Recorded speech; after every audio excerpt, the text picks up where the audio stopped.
All right, so today we're going to be talking about the KAK Industry 11.5-inch mid-length gas 1-in-5 twist 5.56 barrel.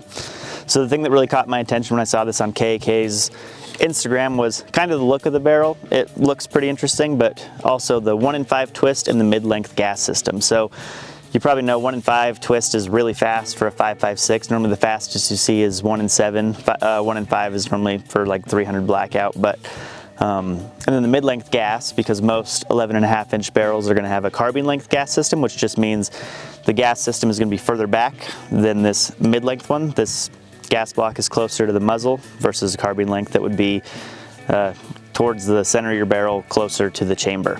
So putting the gas block further away from the chamber and closer to the muzzle is going to allow less time for gas to escape into the gas system to cycle your weapon. So since this is further up, it actually doesn't have enough pressure to cycle the bolt carrier group at all unless you have a traditional baffled silencer.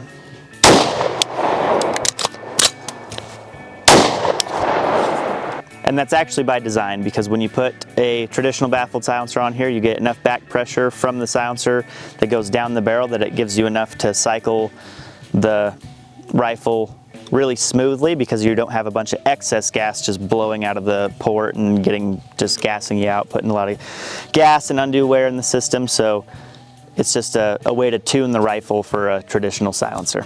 And we'll talk about whether or not this is a good option for you, because there's other ways to reduce gas. But before that, we'll talk about the performance of the barrel. So the barrel profile is a heavy barrel profile, but it's fluted, so it kind of reduces the weight, but it's still a little bit heavier than a normal government profile 11.5-inch.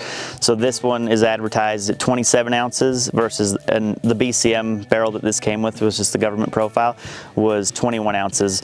But I don't really notice a huge difference when shouldering it, although it is heavier. Like when you hold the rifle, it feels heavier, but when you shoulder it, you don't really notice a difference. And I think that's because the way this barrel's tapered, all the weight is more towards your shoulder than out towards the end of the muzzle, so it balances really well. And you also get the benefits of a heavy barrel with like barrel rigidity. Like I can't move that at all in the handguard, where I definitely can with a thinner and longer profile barrel, but it's got no flex and it's really rigid, which is good for accuracy and just all kinds of stuff. So speaking of accuracy, this thing is more accurate than I expected. I honestly don't know a lot about KAK's manufacturing process or anything, but we put the Mark V on the 11.5. It looked a little funny, but we were able to produce some really impressive groups, honestly. But I forgot to put a tape measure to them before I took these targets out here, but I'll annotate what they are. But Black Hill 77, I believe that's probably just over an inch. AAC 77 is also probably just over an inch. IMI 55, probably close to 1.5 inches, 2 inches. GG&G, this is close to an inch, but I had one go off, so it's a little bit over an inch. And then I shot, the rest of these are the Daniel Defense, but the KAK did 62 grain Winchester, did the worst at probably like 3 inches. But for an 11.5-inch barrel, I'm really impressed with that, just because it's more accuracy than you need. I'm not surprised that it was able to do it, because barrel length doesn't really have anything to do with accuracy. But clearly it's accurate, and I'm sure that speaks to KAK's manufacturing process. And I think the barrel profile, because I know the SOCOM barrels and just that barrel profile seems to shoot well. But I mean, we only got one group over 2 inches. I didn't shoot as much as I would shoot with like an SPR, a long range dedicated build. I didn't shoot that many groups, but I'm really impressed with how it shot. Now getting into the 1-in-5 twist, KAK does, or it seems like most of their marketing behind the 1-in-5 twist is the bullet performance, so not bullet stabilization, because we all know like 1-in-7 is going to stabilize any 5.56 round out there, really, even like the 85 grain stuff. So what's the point in doing a 1-in-5? Well, they talk about wounding characteristics. They say the bullets will expand quicker upon impact. And if you guys are familiar with the 8.6 Blackout with its 1-in-3 twist, there's a lot of testing with that, and it seems like there's something to that. So I decided to shoot this into ballistic gel. I did my old BCM 1-in-7 twist and the KAK 1-in-5 twist, and the results were pretty interesting. So I've shot a lot of 77 grain through my old 1-in-7 twist rate barrel into ballistics gel. Sometimes it'll fragment, a lot of times it won't. It'll just mushroom out and penetrate. But every single round I shot out of this 1-in-5 with the I was shooting the same bullets, the Sierra 77 grain open tip match. Every single one of them I shot out of the 1-5 fragmented a lot more than I'm used to seeing. And I'm no ballistician, I'm not sure if fragmentation is necessarily what you want. I know fragmentation is what will make a temporary stretch cavity into a permanent stretch cavity. But there's a lot that goes into that, like if the bullet fragments too much, you won't get penetration. But I really do think there is something to the fragmentation with the 1-5 twist. So with the 1-7, we got a pretty nice wound track, pretty typical with the 77 grains, and then we had some jacket separation early on, a little bit of fragmenting right there, and then most of the bullet is just right there.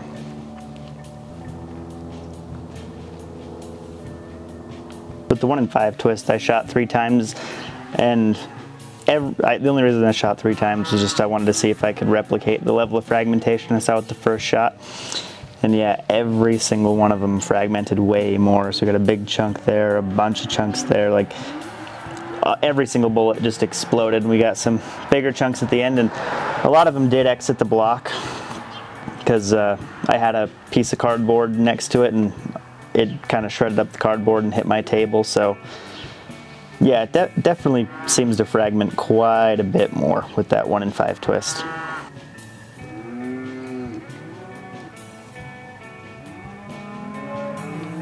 So I pulled quite a bit out of the block from the 1-5 twist shot, and it kind of looks like all the chunks of lead exited, but we have a ton of pieces of jacket. That's like, I'm not finding many chunks of lead at all, but just every little bit of jacket just ripped apart in there. So some of you might be wondering too, like, can you even shoot 55 grain through this? And obviously we did, but so KAK says, I don't know if they've even tested anything less than 55 grain, but they told me to probably avoid shooting like your 40 grain varmint bullets, just because they'd be spinning really fast, because those are really fast bullets, and just when you're running a suppressor, it's just a little bit of a risk. So if shooting varmint bullets is a priority for you, maybe don't look at this barrel. But for anything 55 grain and above, and I've shot mostly 55 grain through this, like basically exclusively besides the ballistic test and the accuracy test, and it's done fine. And another thing I was personally kind of worried about, and I don't know if it's really a founded thing, but spin drift with 1-5, I was thinking I would notice it at even 300 yards.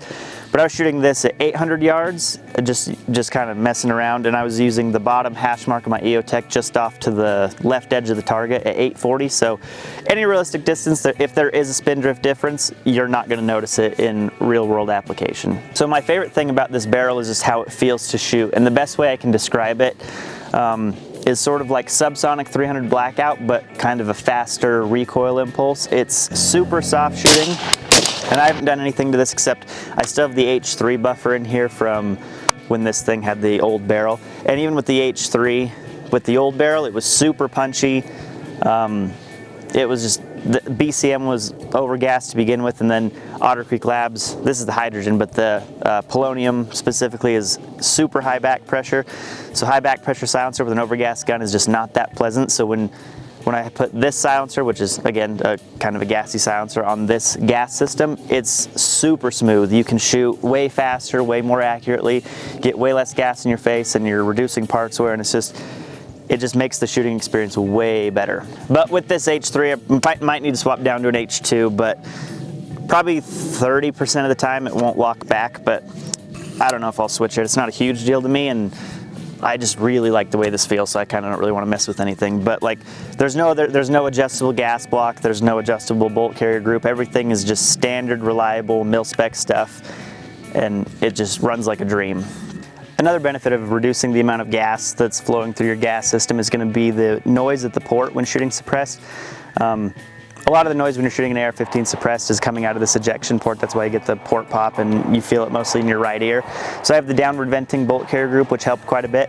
But that combined with this barrel, just like tuning your gas system, made it even quieter. And this, even though this is a KAK, this is one of the quietest 5.56 setups I've shot. So ultimately, the barrel is like a tool to reduce gas, and there's other ways you can do that, and some people might think there's easier and cheaper ways, and yeah, like you can get an adjustable gas block, and you can run in whatever silencer you want with whatever barrel you want and adjust the gas from there.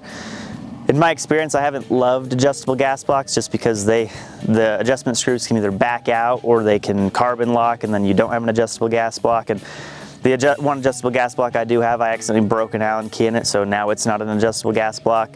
Adjustable bolt carrier groups, I don't love those either, just because the only one I've really been around made the noise at the port a lot louder. And I also have the KAK Industries, I did the review on it, but the downward venting bolt carrier group that makes the sound at the ear a lot more pleasant because it vents the gas down. So, and then there's the Easy Tune gas tube, I think, and I haven't messed with those, so that might be an option for you too. But what I really like about this is I run suppressed all the time. Most people who own silencers are gonna leave them on there most of the time. The only time I'd take the silencer off is just to remember how miserable it is to shoot without it, just like as a novelty to see the flash from the cherry bomb. Oh, that sucks. Another way you could reduce gas is a low back pressure silencer. And the reason I don't do those is because, one, they're kind of expensive, and two, the performance with the exception of one, I just don't like them. They're normally loud and flashy, and that kind of defeats the purpose of having a silencer. The traditional high back pressure silencers are quiet, and they're typically better with flash, and they're cheaper. So with, let's say, the Otter Creek Labs Polonium, that's $500. This barrel's $250, so you're $750 for a really good system, or normally $1,000 definitely plus for a low back pressure silencer. So, and like I said, I think the performance on the high back pressure cans are better. People might be hesitant to replace a barrel just because it sort of just seems intimidating to replace what's sort of the heart of the rifle, but the performance is great, the accuracy is great. I've got just a hair over 1,000 rounds through it now and haven't had any issues, and it's just, for me personally, like as far as reducing gas, I feel like it's the most reliable way because you're not messing with adjustable parts. It just is what it is, but just the only real caveat is you can't take your silencer off. But if you're being honest with yourself, are you gonna take it off? If you are, don't buy it. But if you're not gonna take it off, then it's a super great option, and so far it's been my favorite like gas reducing option.